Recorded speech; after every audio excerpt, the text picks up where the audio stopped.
பாக்கியா, செல்வி 2 பேருமே சேர்ந்து சமையல் ரூமில் சமைச்சிட்ருக்காங்க. அப்போது சொல்கிறாங்க செல்வி, "அக்கா இப்போலாம் ஜெனிக்கும் அமிர்தாவுக்கும் ஆகவே மாட்டுதுக்கா" அப்படின்னு சொல்கிறாங்க.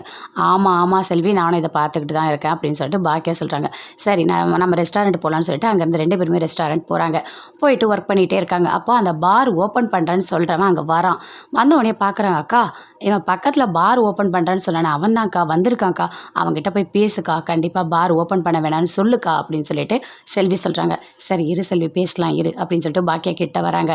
"சொல்லுங்கள் உங்களுக்கு என்ன வேணும்?" அப்படின்னு சொல்லிட்டு கேட்குறாங்க. "எனக்கு ஒரு ஜூஸ் வேணும், அதுவும் வாட்டர்மெலன் ஜூஸ் வேணும்" அப்படின்னு சொல்கிறாரு. இருங்க கொண்டு வரேன்" அப்படின்னு சொல்லிட்டு பாக்கியா கொண்டு வந்து கொடுக்குறாங்க. "இல்லை, பார் வந்து பக்கத்தில் ஓப்பன் பண்ணுறேன்னு சொல்கிறீங்க, அங்கே குடிச்சிட்டு வந்து இங்கே கலாட்டா பண்ணுவாங்க, அதனால் வேண்டாம்" அப்படின்னு சொல்கிறாங்க. "என்னம்மா என்ன பேசிகிட்டு இருக்க? ஒரு ரெஸ்டாரண்ட் நடத்துகிற, அதுக்கு தான் ஆம்பளைங்க நடத்தணும்னு சொல்கிறது.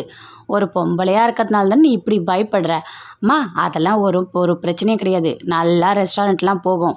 உன்னால் நடத்த முடியலன்னா என்கிட்ட கொடுமா, நான் பார்த்துக்கிறேன்" அப்படின்னு சொல்கிறாரு. அதை கேட்டோடனே பாக்கியா பயங்கரமாக ஷாக் ஆகுறாங்க. எதுவுமே பேசலை. "சரி நான் போயிட்டு வரேன்" அப்படின்னு சொல்லிட்டு அங்கேருந்தே கிளம்புறாரு. "எனக்கா இந்த ஆள் இப்படி பேசுகிறான், அந்த ரெஸ்டாரண்ட்டே குடுன்னு கேட்குறான்" அப்படின்னு சொல்லிட்டு செல்வி சொல்கிறாங்க. "ஆமாம் செல்வி, இப்போ என்ன பண்ணுறதுன்னு தெரியலக்கா, என்னக்கா பண்ண போகிற, எப்படிக்கா சமாளிக்க போகிற, குடிச்சிட்டு வந்து இங்கே கலாட்டா பண்ணா எப்படிக்கா பண்ணுவ" அப்படின்னு செல்வி சொல்கிறாங்க. "சப்போஸ் பிரச்சனை வராமல் இருந்தால் நல்லா தானே இருக்கும்" அப்படின்னு பாக்கியா சொல்கிறாங்க. "வந்துச்சுன்னா என்னக்கா பண்ணுவ" அப்படின்னு செல்வி கேட்குறாங்க. "வந்துச்சுன்னா அதை சமாளித்து தான் ஆகணும் செல்வி, வேறு வழியே கிடையாது" அப்படின்னு சொல்லிட்டு பாக்கியா செல்வி கிட்ட சொல்கிறாங்க. கோபி, ஈஸ்வரி 2 பேருமே பேசிக்கிறாங்க. "இங்கே பாரு கோபி, என்னால் இங்கே இருக்கவே முடியாது கோபி. நீ சொன்னன்றதுக்காக தான் நான் இங்கே வந்தேன். ஆனால் எனக்கு சரியான சாப்பாடு கிடைக்கிறதில்ல, ஒரு காஃபி கூட கிடைக்கிறதில்ல, ஒரு டிவி பார்க்க முடியல, என்னை இங்கே நிம்மதியாகவே இருக்க விடுறதில்ல. நான் அங்கேயே போயிடுறேன் கோபி" அப்படின்னு சொல்கிறாங்க. அதை கேட்டோன்னே கோபி சொல்கிறார், "அம்மா அவசரப்பட்டு அப்படிலாம் முடிவு எடுக்காதம்மா. இந்த பிரச்சனையெல்லாம் நான் சரி பண்ணுறேம்மா. இப்போ தானம்மா வந்திருக்க, ஒன்று ஒன்றா தாம்மா சரி பண்ண முடியும்" அப்படின்னு சொல்கிறாரு. "கோபி உன்னை பார்த்தா எனக்கு பாவமாக இருக்குடா. நீ ஏன்டா இப்படி கஷ்டப்பட்டுட்டு இருக்க? நீ கஷ்டப்படாதடா, நான் இங்கேருந்து போயிடுறடா" அப்படின்னு சொல்கிறாங்க. "ஆமாம் அதெல்லாம் எதுவும் பண்ண வேண்டாம், நான் வரேன் இருமா" அப்படின்னு சொல்லிட்டு அங்கேருந்து போகிறாரு. போயிட்டு ராதிகா கிட்ட பேசுகிறாரு. "என்ன ராதிகா, ஏன் இப்படிலாம் பண்ணிகிட்டு இருக்க?" அப்படின்னு சொல்லிட்டு. "என்ன கோபி, என்ன பிரச்சனை உங்களுக்கு?" அப்படின்னு சொல்லிட்டு ராதிகா கேட்குறாங்க.